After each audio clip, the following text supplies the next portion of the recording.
Pozdravljeni, sem Marja Milič in gledate Moneyhow, prvi podcast o upravljanju denarja pri nas. Pred natanko letom dni sem pripravila posebno serijo epizod o posledicah ruske invazije na finančne trge, kriptobančništvo in tako dalje. Eno leto zatem vojna še vedno divja in se stopnjuje, posledice pa čutimo pravzaprav vsi. Danes bova z Blažem Hribarjem, članom uprave pokojninske družbe A, preverila dogajanje na finančnih trgih eno leto po invaziji. Zdravo, Blaž. Pozdravljen, Marja. Hvala za povod. Z veseljem. Mal si zadihan. Ne, vse je v redu, malo sem mogel klele pospraviti pisarno. No, vela. A kar greva pogledati malce na trg? Greva najprej pogledati na delniški trg. Veliko se je zgodilo v enem letu, evropski borzni trgi se približujejo rekordnim ravnem. Če pogledava enoletno obdobje, vidimo, da so se donosnosti v Evropi so še vedno enomestne, v ZDA so tečajnice obarvane rdeče. Če pa pogledava malce krajše obdobje, recimo letošnje, torej januar, februar, vidimo več optimizma med vlagatelji, saj so tečajnice letos tako čez lužo kot v Evropi obarvane zeleno, v Evropi celo vidimo dvomestne donosnosti. Mogoče sam še to, preden grevam analizirati te donosnosti, ko pogledamo indeks strahu in pohlepa, ki ga izračunava iz različnih kazalnikov CNN Money, ta kaže na pohlep.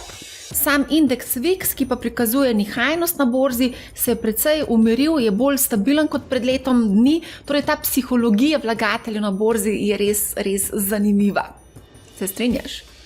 Drži, se strinjam. In ravno recimo s psihologijo, oziroma odzivanjem širše javnosti, pa tudi potem voditeljev, ključnih odločevalcev v razvitem svetu, lahko potem nekako pojasnimo, kako so se gibali svetovni delniški indeksi, ali evropski, ali ameriški.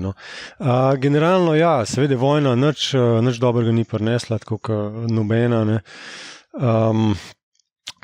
Trgi so temu ustrezno se negativno odzvali. Je pa res, da večina ljudi pričakovala mogoče na prvo žogo na čustven odziv, ki je ekstremno bil negativen, generalno po svetu na celotno invazijo Ukrajine. So pričakovali večje, padce, se mi zdi.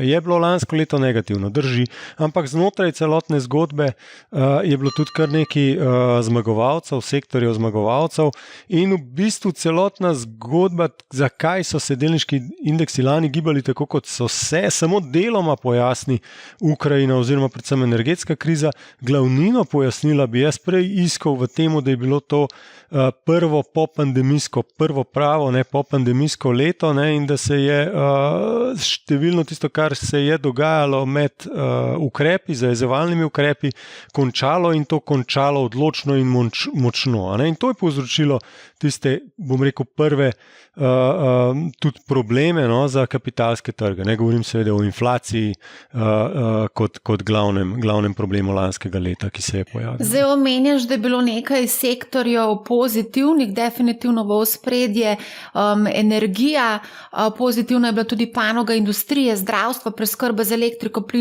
plinom in vodo, materijali, negativno v letu dni pa so bile obarvane finančne storitve, informacijska tehnologija, trajne potrošne dobrine. Drži. Zdaj, če grem lepo, recimo, če v Evropi pogledamo, vseeno smo mi tudi v Evropi, v lanskem letu, v zadnjih 12 mesecev, presenetljivo na prvem mestu banke. A je to pa čisto kontra? Banke, ja, drži. Letos banke v evroobmočju oziroma v Evropi so bile tiste, ki so bile pod močnim udarom negativnih obrestnih mer zadnjih praktično od 2009 naprej.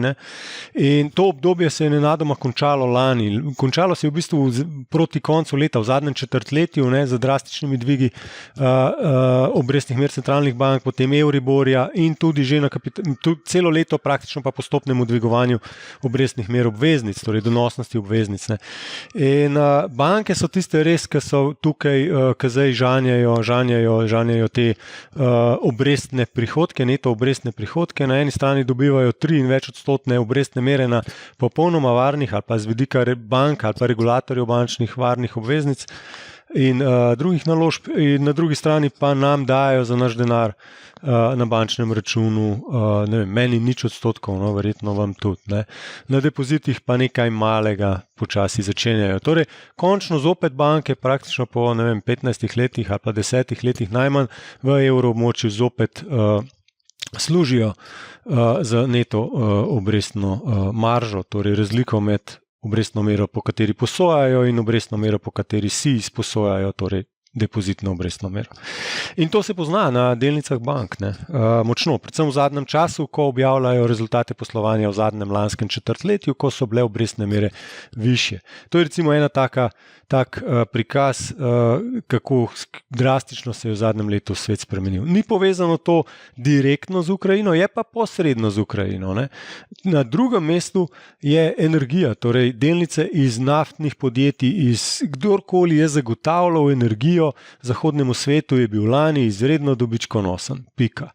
Ne, recimo za prikaz, kdo je v Evropi zagotavljal energijo lani? Ja, naftne družbe, ampak kjer je naftne družbe? Ne? Recimo ameriške naftne družbe. En Exxon recimo je dobavljal LNG, ne? Torej plin, ne?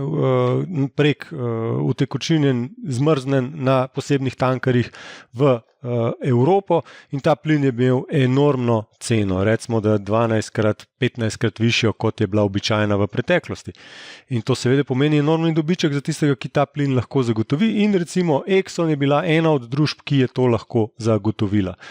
In njihova delnica je lani podvojila svojo vrednost. Ne.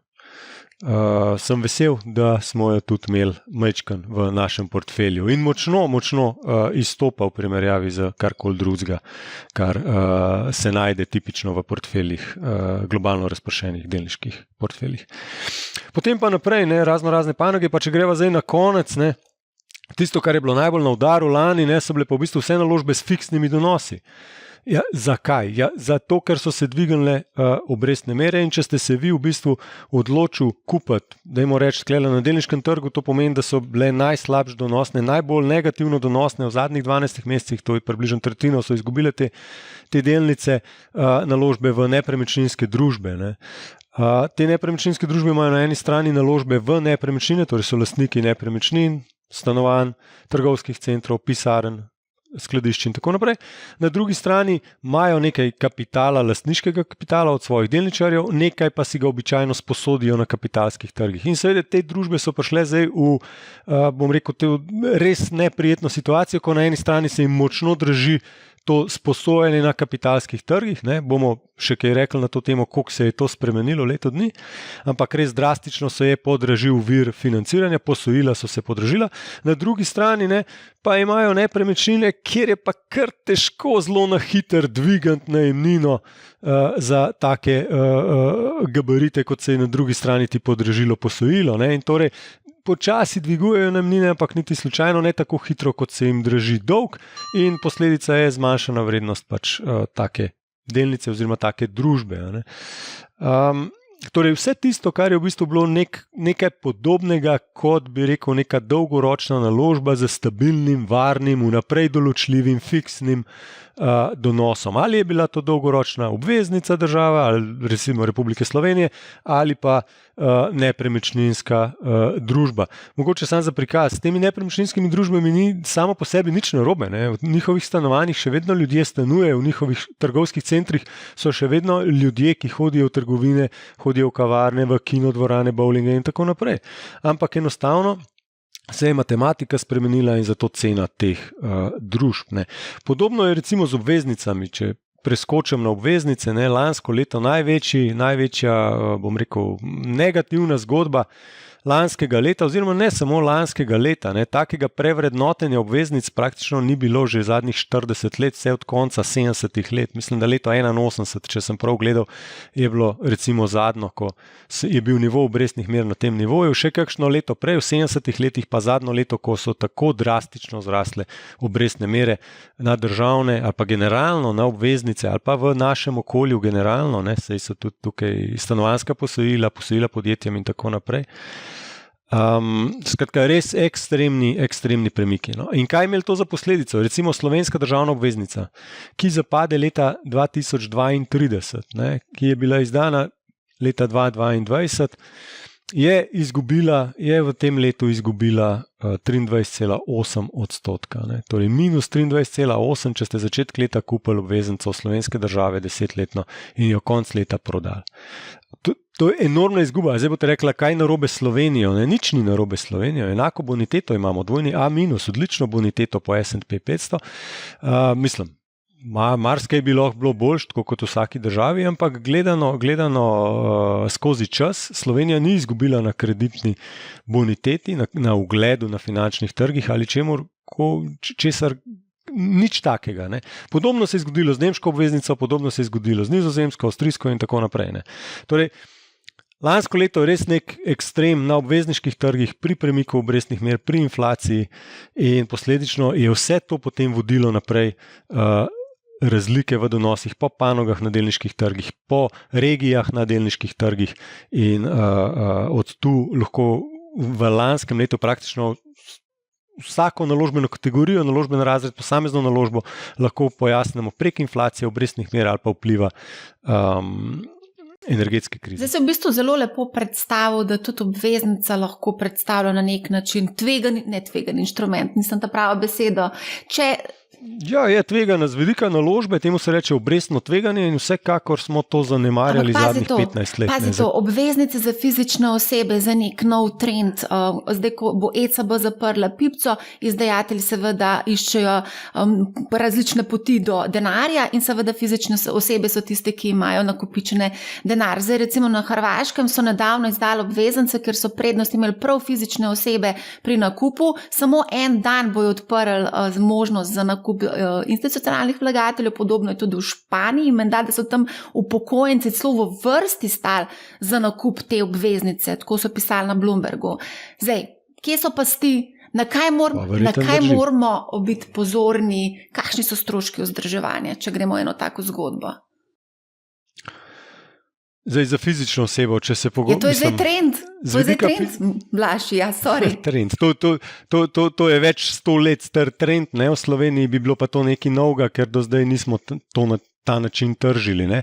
Ampak bom dajmo reči, vsem kontriram ali pa provociram. V naši družbi smo februarja, pred 10 dnevi, sodelovali pri nakupu zakladne menice slovenske države. Torej, to je 12-mesečni diskontni vrednostni papir, torej posodiš denar za 12 mesecev, podobno kot depozit, samo da ga ne daš na banko, ga daš v zakladnico Republike Slovenije.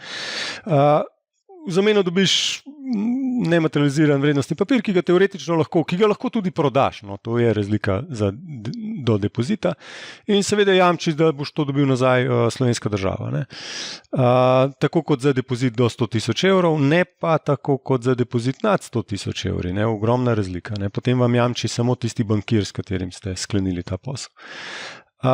In donos je bil 3,06%. To je zadnja aukcija zakladnih menic Republike Slovenije. In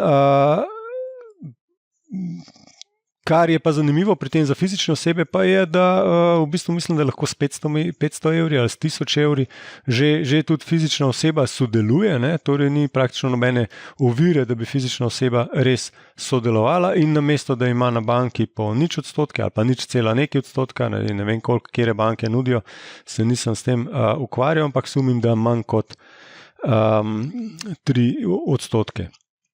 In še večje jamstvo je, ne? Še posebej, če imate večje zneske. Tako da fizične osebe že lahko do neke mere kar sodelujejo pri tem, ne? In slovenska država pač izdaja zakladne menice, vsak prvo banko, ne vem, skratka na internetu piše, katera banka to omogoča in tukaj ni več težav. Neki mali stroški so s tem povezani, ampak tako kot z vsakim vrednostnim papirjem. No. Tako da lahko sodelujejo. Kar se pa tiče hrvaške zgodbe, ja, je odmevala, ker je nekaj novega v našem prostoru ali pa v hrvaškem prostoru, ne, v hrvaški državi. Ni pa to nekaj novega recimo v Italiji. Hkrati so prejšnji mesec tudi Italijani izdali, recimo še bolj zanimivo, ne, inflacijsko zaščiteno obveznico namenjeno malim vlagateljem Italijanom. In tudi tukaj so z veseljem Italijani to pokupili. Ne. Tako da ta praksa vsekakor je povsod, ne, da država izda obveznice in seveda jih lahko kupijo tudi državljani te države, tukaj ni razloga. Ne. Tako da je pa seveda ni razloga, da bi država to počela, če imaš nekoga v Frankfurtu, ki pokupi praktično vse, kar imaš ti na prodaj, ne. Potem pa še preostali institucionalni vlagatelji, če kaj malega ostane. Zdaj se pa počasi to spreminja, drži in zelo verjetno bo več aktivnega trženja obveznic tudi malim vlagateljem oziroma vsem, ki imajo pač presežna finančna sredstva. Tako da nov trend, lahko bomo to kupovali. Kakšni so stroški, si vprašala? Stroški so relevantni. Ampak so relevantni, vsekakor. Ne? Pač treba iti, ko ne rečem, se pogajati. No? Čisto iskreno, tudi mi kot profesionalni vlagatelji, tudi mi gremo praktično, pokličemo še kam, da vidimo, če je kje cena drugačna in lahko pogosto tudi mi na koncu ugotovimo, da je nekje drugje za isto stvar lahko plačamo pol manj. Ne. Tako da tako kot pri kupovanju avta, hiše, česarkoli, krompirja, se splača vprašati še po sosedih. Zdaj imamo midva na tehnici, imamo enega posameznika, ki je konzervativen in zdaj razmišlja, ali investirati v obveznico, ki prinaša recimo 3, mogoče celo 4%, kaj pa vem, pa na drugi strani imamo neko banko, predvsem v Sloveniji so to tuje banke, ki ponujajo 3%. Kam greš? Zdaj, odvisen, kdo sem, ne pa kakšen znesek imam. Zdaj, če sem mali, konzervativen Blaž. Od zneska je odvisno. Ja, od zneska je odvisno. Zdaj, nad 100,000 evrov v neko malo hranilnico iz, ne vem, karikiram, avstrijske Koroške, lahko greste, ampak ne tega enačiti z jamstvom Republike Slovenije ali pa Republike Avstrije. No. So regulirane inštitucije, ni pa to povsem enoznačno. Tako da nad 100,000 evrov je še kako važno, kakšno boniteto ima tisti, kateremu ste posodili denar. In depozit ni nič drugega kot posojilo banki. Tega se treba zavedati. Tako, do 100,000 evrov je pa garancija slovenske države. Je pa v bistvu spet čist druga logika, je pa v bistvu vse komu posodite. Posodite tistemu, ki vam da največ, ki ima najvišjo obrestno mero. Tako da te dve močne distinkcije je treba razumeti, do jamstva pa nad jamstvom države. Potem je pa mislim, da še obdavčitev, neka obdavčitev do 1,000 evrov, ni obdavčitve, za obresti za fizične osebe nad 1,000 evrov pa je obdavčitev. Tako da tudi to potem igra veliko vlogo. Ali imate tak znesek, da pridete na letni ravni čez znesek davčne olajšave oziroma neobdavčenih obresti, ali pa pač ne, ali pa pridete čez. Ker če pridete čez, ste kar znatno obdavčeni.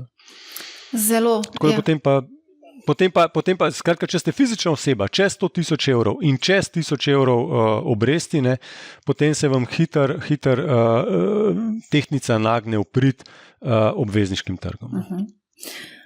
To bi bilo zanimivo narediti, če kakšen izračun. Zdaj, zahtevane donosnosti na obveznice so poskočile praktično vsem državam. 10-letna italijanska obveznica je bila danes zjutraj 4,5%, nemška 2,64%, nazadnje je bila tako visoka leta 2011, ko smo se dejansko ukvarjali z dolžniško krizo. Tudi ameriške obveznice so kar precej poskočile, zdaj so skoraj 4% na letni ravni 10-letne. Nazadnje smo videli takšne zahtevane donosnosti leta 2007. Bodo še rasle te zahtevane donosnosti, do kam se lahko pospnejo in kaj to pomeni za države? Preden ti odgovorim na vprašanje, bi poudaril samo še nekaj. Eno leto nazaj je bila nemška 10-letna državna obveznica minus 0,5, danes je 2,6. To je 3,1 odstotne točke več. To je samo eno leto. V enem letu, ja. V enem letu. Slovenska je bila, mislim, da minus 0,2, pa je danes 3,8, to je 4 odstotne točke več. Govoriva o trojnih A ali pa dvojni A bonitetah, torej nečem, kar je tretirano kot najbolj kreditno varno. Torej, ni problem v kreditni boniteti ali pa kreditnem tveganju, ampak obrestno tveganje je tisto, ki je tukaj igralo glavno vlogo. In te premiki so bili res enormni. Jaz se soočam v svojem vsakodnevnem delu pogosto z ljudmi, ki obrestne mere so zrasle, rečejo, vse smo slišali. Ampak niso slišali. Oni razumejo to, lani sem dobil posojilo, ne vem, po 3, letos bo pa malo več, se razumem. Koliko pa v letos? V 3,5, v 3,7, v 3,8. Ne, letos je pa 8, ali pa 7, ali pa 6, če se je nekaj zelo lepega zgodilo v vaši družbi.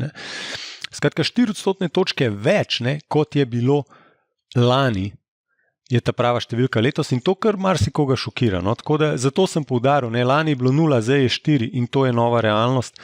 In kakor je to na nek način velik premik, ne, pa še zmer, če sem čisto iskren, ne, ko pogledamo inflacijo, ki je presegla že 10% vmes, pa je zdaj na 9%, 9,2 je bila danes v Sloveniji objavljena. Upamo, da bo vse skupaj šlo počasi letos proti 6%, 5%, če bomo imeli srečo, recimo tako. Ne. Potem pa te številke niso enormne, ne. Potem pa 4% ni zelo visoka številka in tukaj se krešajo močno mnenja, ne. Ali so to zdaj že ta prave številke, ne, za neke daljše obdobje, ali pa mogoče še ne. No.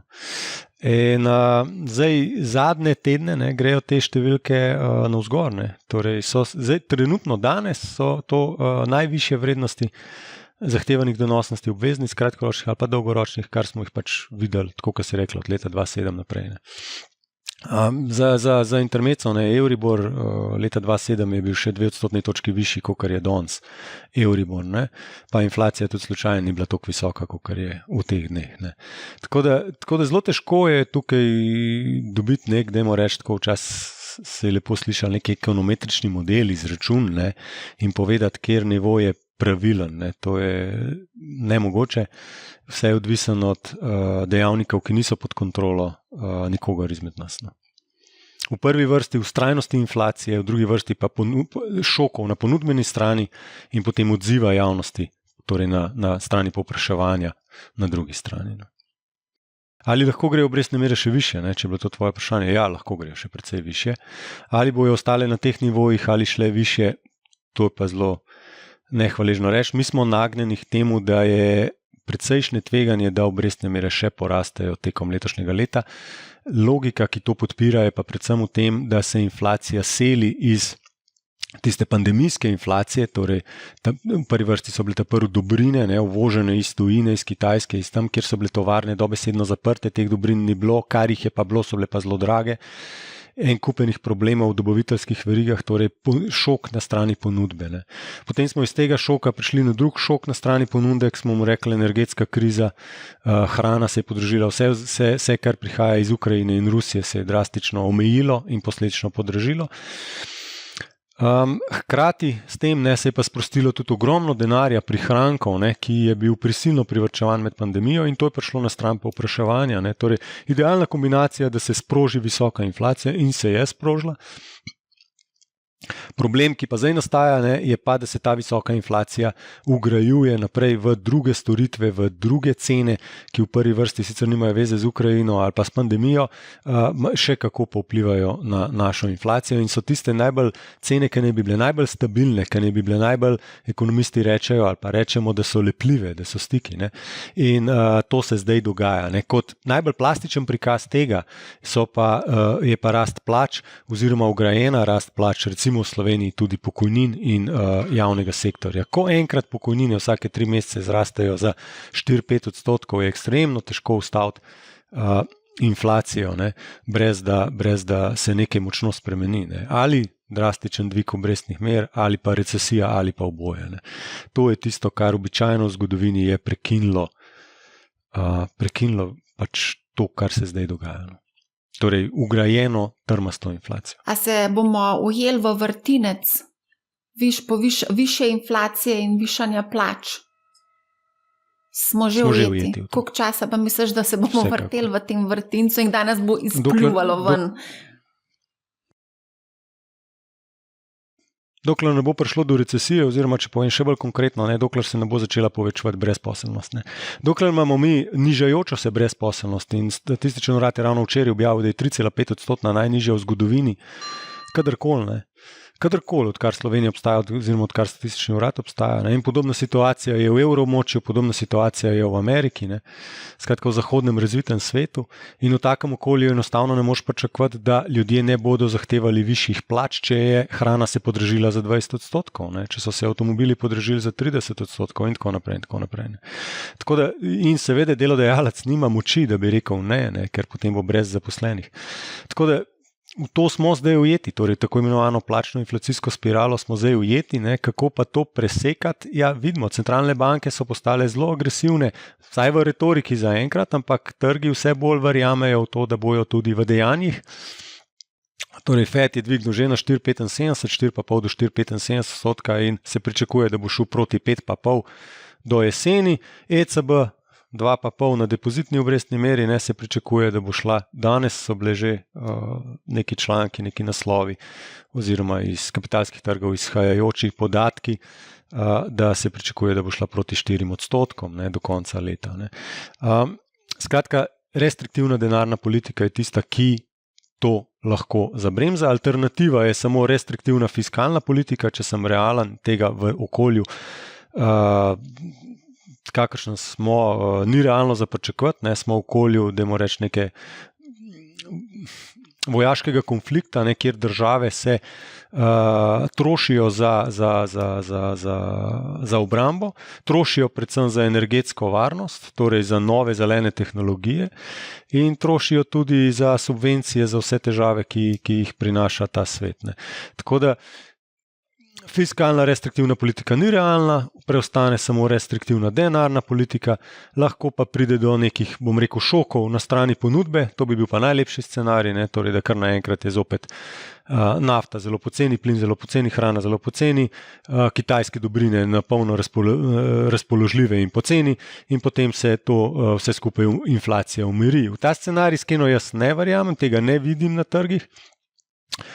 Evropa je šla zdaj na pot spremembe celotne energetske strukture, torej stran od ruskega plina, stran od fosilnih goriv in elektrika zelena bo pač dražja. Veliko investicij bo potrebnih, to je zagon gospodarstva in kar bo prišlo na konec ven, bo pač dražja. Elektrika to pritiska na povišanje cen vsega ostalega. Elektrika je osnova ali pa sestavni del vsega, kar pač mi počnemo, imamo. Ne. Tako da to je en vidik, drug vidik je pa deglobalizacija. Ne? Če smo od 90-ih let naprej skozi govorili o globalizaciji in učinkih na deflacijo oziroma na nižanje cen, ne? Vsakič, ko je evropski proizvajalec dvignil cene, ne vem nečesa, ne? Se je najdel turški ali pa kitajski proizvajalec, ki je ponudil to po nižji ceni in smo šli kupovati kitajske izdelke, ne vem, oblačila iz Bangladeša pa Vietnama in tako naprej in tako naprej. Ne. In to je bremzalo rast cen v zahodnem svetu. Zdaj pa ta proces se bojim, da obrnem, torej zdaj proizvajalci, bom rekel, želijo imeti dobavitelje blizu sebe, ne, želijo imeti večjo varnost dobave in to sabo tudi prenese nekoliko pač povišanje stroškov in to se bo se prenaša pač v končne cene. In to so strukturni dejavniki, ki govorijo v prid višjim cenam, višji inflaciji. Ne. Mogoče še en argument, no, ki ga običajno imam na temo višje inflacije v naslednjem srednjem roku, to pa je fiskalna politika, torej trošenje ali pa varčevanje, ki ga reklamirajo in izvajajo voditelji evropskih ali pa svetovni voditelji. Ne. In če smo od leta 2009 do COVID-a, do leta 2020, ne, skozi poslušali o varčevalnih ukrepih, o maastrichtskih kriterijih, o proračunskem primanjkljaju, o javnem dolgu glede na BDP, ne. Vsi smo že znali na pamet, koliko je javni dolg Grčije glede na BDP, koliko je javni dolg Italije na BDP in koliko je javni dolg Slovenije na BDP. Danes noben več teh številk prav resno ne gleda, niti ne jemlje. Ne. Razlog je pa v spremenjeni retoriki in strategiji, po mojem mnenju, pač svetovnih voditeljev, ki so se zdaj usmerili po 10-15 letih varčevanja bom rekel, trošenje. Ugotovili so, da lahko tudi COVID v bistvu zajezijo, posledice COVID-a zajezijo z denarjem, z subvencijami in s poplavo državnega trošenja in potem je prišla energetska kriza, podobna logika, vse države so zajezile rast cen energentov, ogrevanja in vsega ostalega, prenesle to na pleča države in ta logika verjetno bo se nadaljevala. Torej, ko bo prišlo do tega, da se lahko problem omili z državnim trošenjem, sumim, da bo to privzeta izbira pri svetovnih voditeljih v naslednjih letih. To pa deluje inflacijsko, seveda. In smo v začaranem krogu. Danes so države v bistvu v slabši finančni kondiciji kot pred dolžniško krizo, če gledamo razmerje med državnim dolgom glede na BDP. Je pa res, da je politika ECB ugodno vplivala na strošek dolga oziroma na obresti, ne? Vsekakor. Pač drastično znižala v negativno območje, ne, za Slovenijo in za Nemčijo. Torej, nekaj časa smo živeli v narobe svetu, ne, dobesedno narobe svetu, ko si je država izposodila denar in je lahko vrnila manj, kot si je izposodila. Ne. Kljub temu, da smo imeli nekaj malega inflacije, ne, smo morali biti vlagatelji s tem zadovoljni. Ne. Seveda nismo bili, smo iskali druge alternative, ampak tak svet je takrat bil. Zdaj se vračamo v neko malo bolj normalno okolje, pa še nismo čist tam. No, to bi mogoče tudi poudaril. Ne. Recimo nemška državna obveznica 10-letna nosi zdaj 2,6-2,7% te dni. Ne. Pričakovana inflacija v naslednjih 10 letih sodeč po zaščiti za inflacijo oziroma inflacijsko zaščiteni državni obveznici, nemški, ne, je pa 2,5%. Ne. Torej, nekaj malega plusa je zaenkrat za pričakovati, če kupite najvarnejšo, bom rekel, osnovno naložbo, to je 10-letno nemško obveznico. Premal. Ne. Ta prava številka, zgodovinsko gledano, ko ni bilo vplivov centralnih bank, se je vrtela, bi jaz rekel, pa tukaj so spet recimo pogledi malo različni, ampak jaz bi jo dal nekje na okrog 2%. Ne. Torej, če ti posodiš državi, torej najvarnejšemu dolžniku za 10 let svoj denar, jaz bi rekel, saj nekaj 2% na leto realno, ne, bi bilo smiselno, da si zaslužil. Če je veliko manj, nisem motiviran, veliko več pa niti ne rabi. Lahko mogoče sam še malo. In od tega smo še kar oddaljeni. Lahko še malo o tem eksperimentu ECB, če lahko temu tako rečem. ECB ima trenutno v lasti 27% dolga evrskih držav, z marcem se pa izteka program odkupa obveznic ECB, oziroma bo začela postopoma zmanjševati proces reinvestiranja, kar pomeni, da bo manj likvidnosti. Nekateri programi sicer še ostajajo. Kako bo se to vplivalo na obvezniški trg? Zdaj nekateri analitiki pravijo, da ne pričakujejo nekih revolucionarnih sprememb zaradi tega. Ja, jaz jih. 27% celotnega državnega dolga je ogromna številka, res pa je, da jih ne pričakujem tako, bom rekel, čez noč ali pa v trenutku. Jaz bi to dal v nek kontekst nekaj večletnega dogajanja, 3 do 5 let. Ne? In če je ECB zdaj, če gremo zdaj v režim rahlo povišane inflacije ali pa normalne inflacije, kjer inflacija je nek problem, o katerem se bomo pogovarjali in ECB je tista, ki jo mora zajeziti, potem bo morala prenehati z kupovanjem pač državnih vrednostnih papirjev. Ne? In na kratkem delu, torej na Euriborju, na kratkih državnih vrednostnih papirjih, na kratkem delu krivulje, se je ECB de facto že umaknila. Ne? Umaknila je tiste izredne programe za zagotavljanje kratkoročne likvidnosti. Ni se pa umaknila na dolgoročnem delu krivulje. Ne? Še vedno ima v lasti 27% celotnega dolga evrskih držav, ne, tudi Slovenije med drugim. Ne, to ljudje ne vejo, da je tretjino dolga, torej praktično, bomo rekli, glavnino dolga v zadnjih letih, ne, med pandemijo in prej je pokupila ECB, ne pokojninski skladi, kot smo mi. Ne. In če tak glavni kupec, ki je prej vse pokupil, naenkrat zgine s trga, ne, ja, nekdo drug bo mogel to kupiti. Ne. Jaz pa ravno kar razlagam, da bi rad videl, da je pričakovana inflacija plus 2% nekaj, kar bom dobil od nemške države, ne. Nekaj malega zraven še potem od slovenske države in če pričakujemo 2,5 inflacije v naslednjih 10 letih, pa mogoče tudi celo malo preniska številka, glede na moje razmišljanje, ne, smo hitro na 4%, 5% za varne 10-letne obveznice, ne, in potem od tam naprej za tvegane. Ne. In se nekako osnovna naša logika oziroma moja logika je, da obstaja precejšna verjetnost, no, da gremo po tej poti v naslednjih 2, 3, 4 letih. No, saj to je to, ne, kar smo se prej pogovarjali, da se zdaj v bistvu nekako ta dolg, oziroma da že države želijo, izdajatelji želijo, da v bistvu posamezniki, fizične osebe, ki sedijo na denarju, preskočijo nekako na pomoč. Ampak tukaj se skriva ful pasti. Jaz kot človek, ki sem velik zagovornik finančnega opismenjevanja, mislim, jaz se zdaj, da je tukaj finančno znanje Slovencev in pa nasplošno Evropejcev zelo šibko, ne vem, zagotovo se lahko zgodi kakšne špekulacije, tako kot se vedno dogaja z raznimi zadevami. Mislim, Tukaj bi jaz bil, mislim, bom rekel, to so varne naložbe. Ne? Torej, vi boste dobili ta denar plus te obresti, ki so vam obljubljene nazaj na svoj račun. Ne? Razen, če država propade, govorimo res o ekstremnih situacijah, pri čemer Slovenija ni prva država evroobmočja, ki bo propadla. Prvi 200 Italija pa Grčija, sodeč po finančnih kazalnikih in zahtevanem donosu na njihove obveznice. Pa tudi za njih trenutno je ekstremno nizka verjetnost, da se bo to zgodilo. No.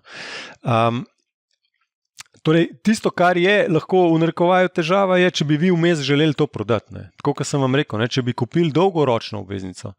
Jaz bi klepo udaril na to, da je velika razlika med recimo zakladno menico 12-mesečno ali pa 2-letno državno obveznico, pa nečem, kar je 10, 15, 20-letna obveznica slovenske države. Ne.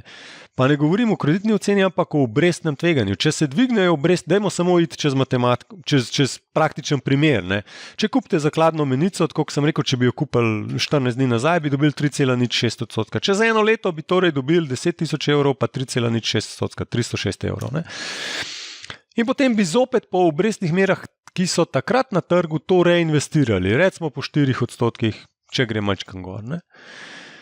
In tako vsako leto naprej. In če gremo s tem naprej, bomo vsako leto dobivali več, tako kot bodo rasle obrestne mere. Če pa mi letos bi kupili 5-letno ali pa 10-letno obveznico, bi pa naslednjih 5 let dobivali 3,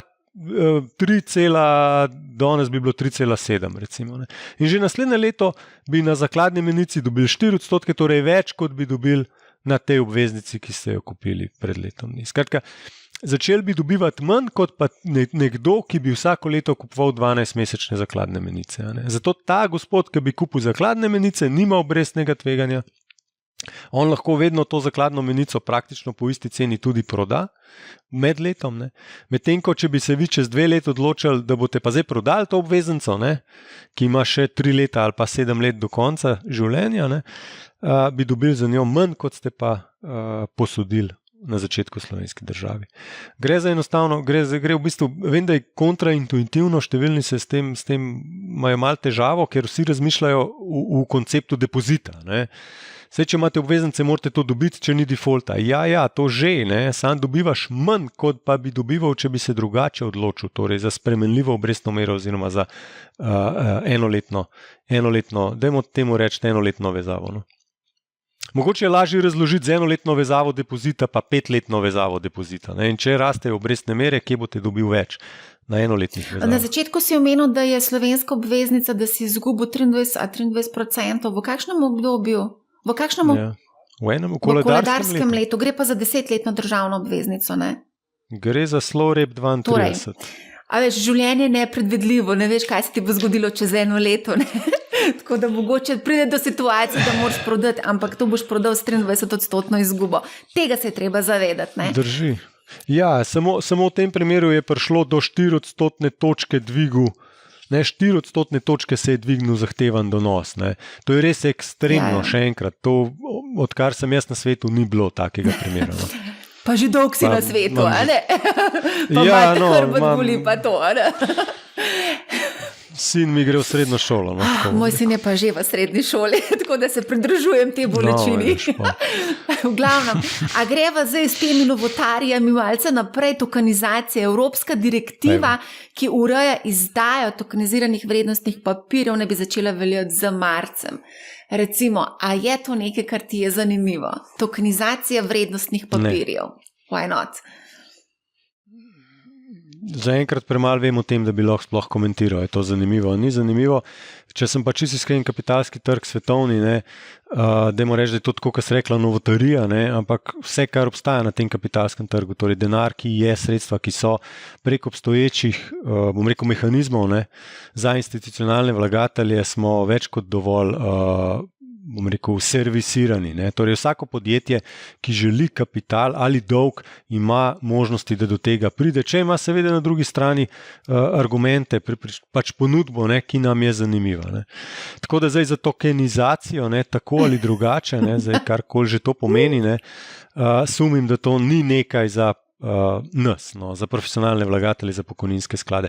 Je pa verjetno nekaj za, mogoče navdušene retail vlagatelje, ampak še enkrat, vidite, v čem se, kaj je naš know-how, s čim se mi ukvarjamo. To je na ravni EU, to je direktiva, tako da to bo nekaj, kar o tem se bo verjetno v prihodnje veliko več govorili, je pa res, da se zelo počasi upeljujejo vse te novosti tudi na našem trgu, ampak dobro, pustva zdaj te detajle, bomo drugič malce bolj poglobljeno. A greva mogoče pogledati, zdaj, če gledava celotno to enoletno obdobje zlato, kaj se je zgodilo z zlatom? Trenutno kotira pri $1,800 za 31,1 gramsko unčo. Zdaj, imeli smo okolje povišane inflacije, imamo trenutno vojno ekonomijo, kot pravi profesor Mojmir Mrak. Kje je zlato v tej zgodbi? Kaj se je zgodilo? Presenetljivo dolgočasna je zgodba o zlatu v zadnjem letu. No. Tisti, ki imajo radi zlato, bi vam razlagali, da če bo visoka inflacija, bo zlato poletelo, ne, bo hranilec vrednosti, ker je količina omejena, ne, ali pa Bitcoin z istim argumentom. Ne. Če bo vojna, ne, to je grožnja finančnemu sistemu, ta bo razpadel, ne, lahko. Ne. Potem rabite imeti doma zlato, pa kalašnikov, pa lete konzerv. Ne. Nič tako drastičnega se v lanskem letu ni zgodilo, no, da bi močno povišalo vrednost zlata. Je pa res, da zlato je bilo pa stabilno. Ne. Takrat, ko je bilo najhuje, ne, med energetsko krizo poleti, recimo avgusta, septembra, ne, bi bilo zlato lepo pribežališče napram drugim tveganim naložbam. Torej, izkazal se je še enkrat za to, kar v bistvu že zadnjih 20 let nekako tisti, ki smo tradicionalni vlagatelji, razlagamo, to pa je, da je zlato v bistvu neka vrste zavarovalna polica za razpad finančnega sistema. Ne. In višja, ko je verjetnost za razpad finančnega sistema, višja je vrednost zlata. Torej, najvišja vrednost je bila 2,9, zelo visoka je bila, potem je raslo do 2,12, ne, evropska državna kriza in od takrat dalje pač se zadeve malo umirjajo. Predvsem pa lansko leto, no, kaj pa vem, no, tudi jaz sem bil malenkost razočaran nad tem, no, če bi imel zlato, bi bil malo razočaran, da se ni bolj odzval z rastjo vrednosti takrat, ko so bili šoki, ko je bila tista invazija na Kijev, pa ko je bil višek energetske panike. Z Matajem Tomažinom sva pred enim letom posnela tudi epizodo o kriptu. Takrat, ko se je zgodila vojna, je marsikdo v bistvu nekako se špekuliral, da bo kripto tisto sredstvo, ker se bojo pač ljudje malo pomagali oziroma financirali določene zadeve v vojni ekonomiji. Bitcoin je v tem času v bistvu poletel, takrat, ko je bila vojna, je poletel na skoraj 50,000 dolarjev, zdaj je padel na 23,000, torej za 50% upad. Kaj za ti? Ja. Delil je usodo pač tehnoloških delnic. No. Je pa res, da deloma naslavlja problem nekoga, ki je v Kijevu, ki bi rad denar spravil nekam drugam, pa morda nima drugih kanalov, ampak še enkrat bi jaz poudaril, finančni sistem ni propadel, ni razpadel. Ne. Tako da tukaj ta neka drastična potreba po zlatu v fizični obliki ali pa bitcoinu, torej zlatu v digitalni obliki, ne, če se tako pogovarjamo, ne, potem ni nastala akutna potreba. Ne.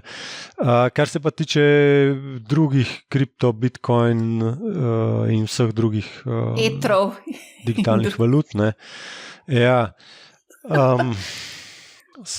je pa to zgodba za kakšen film, no? Kako je FTX propadel, kako je v bistvu cel ta hype oziroma ta balon nastal, kako smo se množice ljudi nad tem navdušile in kako potem se vse to v bistvu nekako sesulo kot hišica iz kart.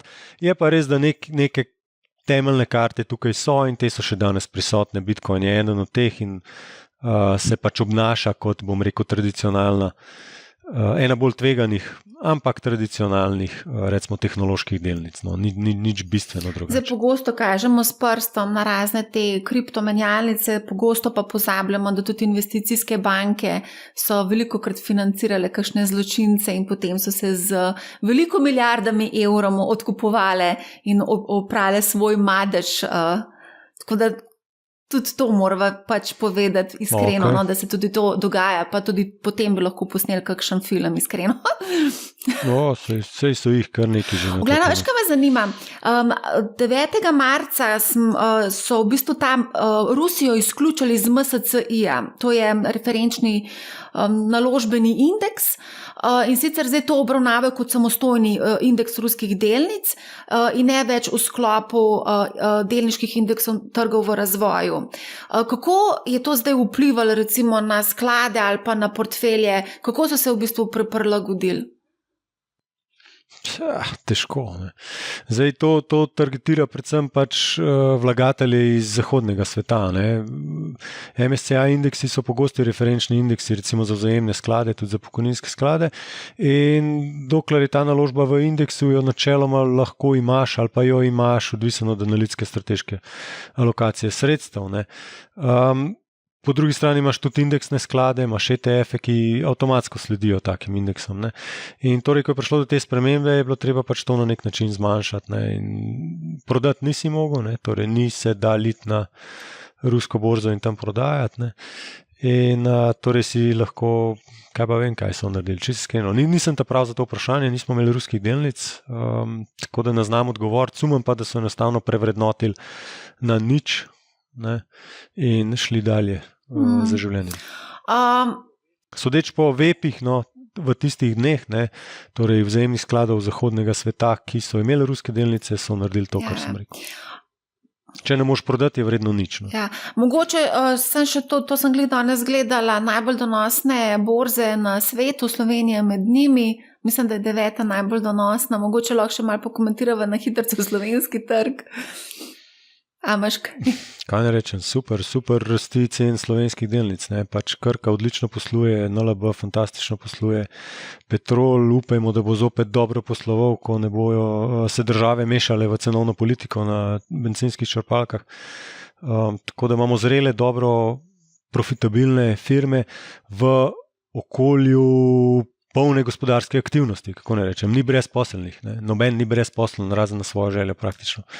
In v takem okolju pač te družbe odlično poslujejo.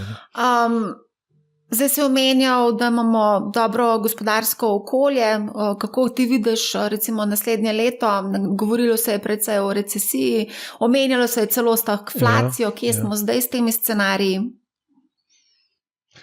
Zaenkrat se je pokazalo v teh 2 mesecih letošnjega leta, da je gospodarstvo, predvsem pa potrošnik, presenetljivo odporen na vse tegobe tega sveta. Ne.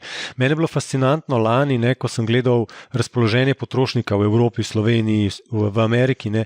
To so bili depresivni podatki. To je bilo na nivoju leta 2009, ko so banke dobesedno prodajale, ko so vsak dan je bila vojska brezposelnih na zavodu. Ne. Dobesedno popoln, bom rekel, gospodarski polom. Te indeksi so bili na teh nivojih, ne, zaradi inflacije in zaradi razpoloženja povezanega z Ukrajino. Ampak potrošnik se ni skril nazaj v svoje stanovanja, v svoje bunkerje, ampak je vseeno šel ven in trošil in do neke mere zopet užival, ne vem, storitve življenja, no, šel v restauracije, kine, potovanja in tako naprej. In kljub temu, da je bil slabe volje glede razmer, je vseeno rekel, lejte, 2 leta sem bil zaprt, zdaj bi pa vseeno, se je pogumil in šel po storitve, šel po dobrine. In to je bilo, bom rekel, neko presenečenje, no, na kapitalskih trgih, ne, da so podatki v bistvu v zadnjem času tako spodbudni. Še posebej spodbudni so pa ratali v zadnjih 2 mesecih, ko je postalo jasno, da energetska kriza Evrope ni tako akutna več, da smo jo vsebinsko rešili z LNG-jem, da smo jo rešili z varčevanjem, da smo jo rešili konec koncev tudi z nakupovanjem ruskih energentov še naprej. Čeprav se o tem manj govori. Ne. Skratka, da ni tako hudo, kot so nas pa strašili ali pa smo se sami ustrašili. In od tukaj je bil nek zagon pri potrošniku v zadnjih 2 mesecih viden, decembra, januarja, februarja, in od tukaj zdaj lahko rečemo, da te obrestne mere, ne, ki so zrasle, ne, še ne vplivajo znatno ne vplivajo na potrošnika, ne vplivajo na gospodarstvo in da bo to šele prišlo, ne. In vmes bojo pa verjetno centralne banke še dodatno zategovale, ne, ker enostavno druge opcije mislim, da ne vidim, nimajo v trenutnih razmerah. In potem bo z zamikom, ne, bom rekel, z zamikom bo ta restriktivna denarna politika pa res prišla v gospodinjski vsak dan, v gospodinjske finance, osebne finance, ne, ko bomo res se pogovarjali, ali je smotrneje kaj kupiti, trajno dobrino, ali pa dati na depozit po 4-5% obrestni meri. Če gre inflacija nazaj proti 4%, pa če dobimo obrestne mere proti 5%, potem bo to nekaj, česar nismo videli vse od 2007 naprej. In jaz mislim, da bo marsikdo takrat drugač se odločil, kot se pa še danes odloči, inflacija 10%, pa mu razlaga nek finančnik, da lahko na zakladni menici dobi 3%, ne. To ni pri sebi privlačno. Ne. Ko pa bo zakladna menica morda 5-6%, pa bo inflacija, bom rekel, taka, da je ne bo zaznati v vsakodnevnih aktivnostih, bomo pa zopet v drugih okoliščinah. In takrat pa bo stagflacija in če bo šlo predaleč, bo lahko tudi recesija. Kdaj? Jaz sumim, da druga polovica letošnjega leta bi znala biti z tega vidika bolj zanimiva, oziroma potem smo že v naslednjem letu, 2024. Mogoče kle še malo empirike, običajno rečejo centralni bankiri, da njihovi ukrepi, torej dvigi referenčnih obrestnih mer, imajo zapoznel vpliv, torej lagging po angleško, in običajno po tem jih seveda naslednje vprašanje je, koliko pa zamujajo vaši ukrepi na ulico, s kakšnim zamikom pridejo na ulico v odločitve posameznikov, v gospodarstvo. In oni rečejo, nekje med pol leta do leta pa pol. In potem takim, kot sem jaz, finančnikom to prav veliko ne koristi, ker to je zelo širok pojem. Ampak z vidika gospodarstva lahko rečem to, kar se je zgodilo v bistvu zadnje, ker dejansko Euribor, če pogledate v Evropi ali pa Sloveniji, Euribor raste šele od konca poletja naprej, torej od septembra naprej, Euribor šele začel rasti. Začel je rast z minus 0,5 in šele zadnjih nekaj tednov, par mesecev mogoče, je nad neki številki, ki bi jo večina ljudi sploh zaznala, torej da je nad 2,5, nad 3%. In po mojem mnenju, ko bo ta številka šla na recimo 4, 5, 6%, bo postala restriktivna in potem od takrat naprej štejte pol leta, pa boste videli učinek. Jaz vam pa lahko povem, da danes ljudje, ki v Sloveniji celo sprejemajo finančne odločitve, se podcenjujejo, koliko so se obrestne mere dvigale, in kar pomeni, da močno podcenjujejo, koliko se lahko še spremenijo v prihodnje. Zdaj leto, odkar je v bistvu izbruhnila vojna, od 24. februarja 2022 pa do danes lahko rečemo, da je bilo leto ekstremov, kar si tudi sam povedal, in nanizal kar nekaj ekstremnih situacij. Kaj pa bo čez eno leto od te točke dalje, od 24. februarja oziroma danes 28. do 24. Kje bomo? Blaž, povej, poglej v svojo čarobno kuglo. Ja, ni problema. Čak, bom točen povedal, kje bomo. Napovedovanje prihodnosti, najprej disclaimer, napovedovanje prihodnosti je za vedeževalke. Mi se trudimo oceniti realistične scenarije. Lahko samo skočim tle, zdaj si bil pa zelo... Nikoli ni en, ampak so vsaj tri, optimističen, osnoven pa pesimističen. Majčkan. Ampak vseen, kako mi vidimo, kam gremo v naslednjem letu. Vidimo rast plač, vidimo podatke, ki govorijo, da je inflacija se preliva v storitve, v tiste cene, ki so praktično fiksne bile desetletja. To pomeni, da inflacija gre v tisto trmasto, vztrajno inflacijo. Ja, ne 10%, ampak core inflacije okrog 5% so trenutni nivoji in ne upadajo. V številnih državah še rastejo, vključno Slovenijo, kjer je čez 7%, recimo. In to so previsoke številke. In a bojo same od sebe šle navzdol? Jaz malo dvomim, čisto iskreno. Povedal sem prej zakaj. In kot ključno tveganje tukaj vidim, da bo inflacija bolj vztrajna, ali pa še naprej vztrajna in še naprej problem, in da potem bojo mogle obrestne mere iti v pravo restriktivno področje. In tukaj me pa malo strah, čisto iskreno, ker sem videl 10 let, smo videli od 2015 do 2022, 7 let ekstremno, pa 10-12 let malo manj ekstremno, smo videli, kam centralni bankiri so sposobni iti, ko ne dosežejo svojega cilja. Oni so takrat zniževali obrestne mere s ciljem spodbuditi gospodarstvo, spodbuditi inflacijo. Pri tem so bili popolnoma neuspešni iz različnih razlogov, ki niso bili v njihovi moči. In so šli še naprej, so šli do nule in so šli v minus.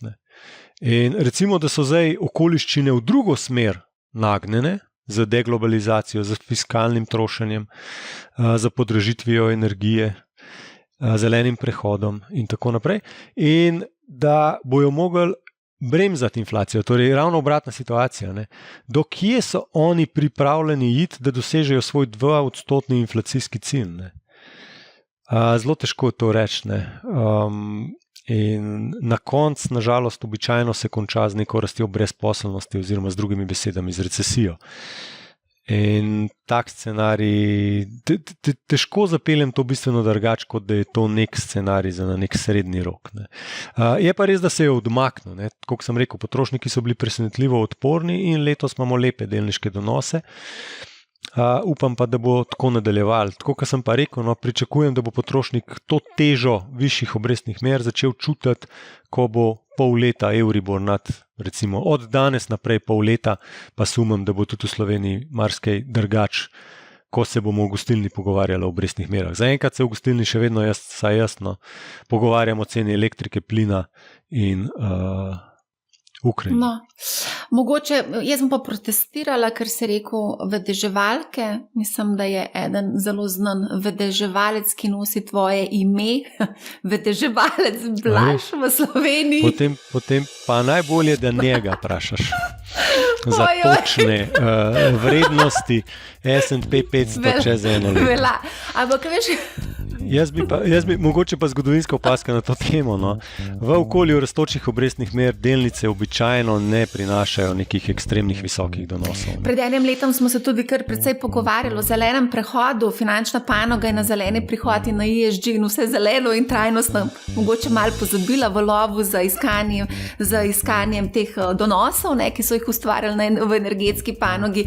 Medtem pa tudi govorijo, da 2% inflacijski cilj v naslednjih, 10 letih ni dosegljiv. Nekateri tako pravijo. Ampak ja, evo, bomo videli, kaj bo. Spremljamo celo leto in potem se slišimo, vidimo čez leto, oziroma že verjetno kaj prej. Kaj ne, Blaž? Zmenjeno, zanimivo bo pa sigurno. To pa zadnjih par let je bilo res... Nepozabno, a ne? Vsako leto smo rekli, to se zgodi enkrat na 100 let, pa je prišlo naslednjo leto, to se je nazadnje zgodilo 50 let nazaj. Ne? Tako da me je kar malo strah, kaj se bo naslednje leto pogovarjala.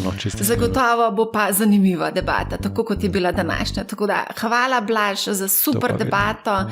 Hvala tudi vsem poslušalcem in gledalcem, da ste spremljali Money How. Poslušajte Money How, ne bo vam žal in lep pozdrav.